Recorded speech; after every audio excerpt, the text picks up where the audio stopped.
அண்மை செய்தி. முதலமைச்சர் விஜய் இருநாள் பயணமாக நாளை காலை டெல்லி செல்கிறார்.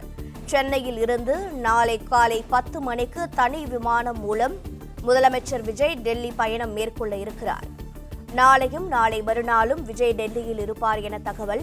தற்போது முதலமைச்சர் விஜயின் நிகழ்ச்சி நிரல்கள் என்னென்ன, யாரை சந்திக்க இருக்கிறார், சந்திக்கான நோக்கம் தொடர்பான விவரங்களோடு இணைப்பில் இருக்கிறார் செய்தியாளர் மாணிக்கம். வணக்கம். மேலும் தகவல்களை வழங்கலாம். முதலமைச்சராக பொறுப்பேற்றதுக்கு பிறகு முதலமைச்சர் விஜய் முதல் முறையாக டெல்லி பயணமாகிறார். இந்த பயணத்துல மத்திய அமைச்சர்கள் மற்றும் பிரதமர் நரேந்திர மோடி அவர்களை சந்திக்க இருப்பதாக தகவல்கள் சொல்லப்பட்டிருக்கின்றன. தமிழ்நாடு அரசினுடைய அதே போன்று மத்திய அரசினுடைய இரு அரசுகளுடைய ஒத்துழைப்புடன் தமிழ்நாட்டு நலன் சார்ந்த திட்டங்களுக்கு மத்திய அரசு வழங்க வேண்டிய நிதி பங்களிப்புகளை முறையை பெற்றுவதற்காகவும் ஒரு நல் உறவை மேற்படுத்துவதற்காகவும் முதலமைச்சர் அவர்கள் டெல்லி செல்ல இருப்பதாக தகவல் சொல்லப்பட்டிருக்கிறது. பொறுப்பேற்றது பிறகாக மரியாதை நிமித்தமாக சந்திக்கக்கூடிய இந்த சந்திப்புல பல்வேறு துறைகள் சார்ந்த கோரிக்கைகளை பிரதமரிடம் முதலமைச்சர் விஜய் வைக்க இருப்பதாக தகவல் சொல்லப்பட்டிருக்கிறது.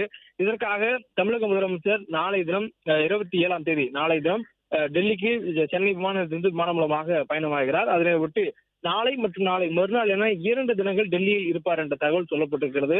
இந்த 2 தினங்களும் டெல்லியில அவர் பிரதமர் அதே போன்று மூத்த அமைச்சர்கள் உள்ளிட்ட பல்வேறு அரசியல் கட்சியினரும் அதே போன்று மத்திய அரசில் இருக்கக்கூடிய அமைச்சர்களையும் சந்திக்க இருப்பதாக சொல்லப்பட்டிருக்கிறது.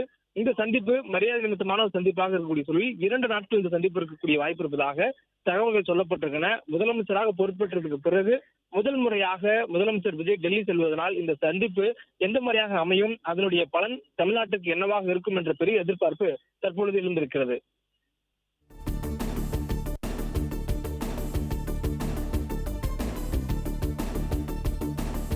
பிளே ஸ்டோர் மற்றும் ஆப் ஸ்டோரில் இருந்து பாலிமர் செயலியை QR கோடு மூலம் பதிவிறக்கம் செய்யுங்கள். செய்திகளை உடனுக்குடன் பெறுங்கள்.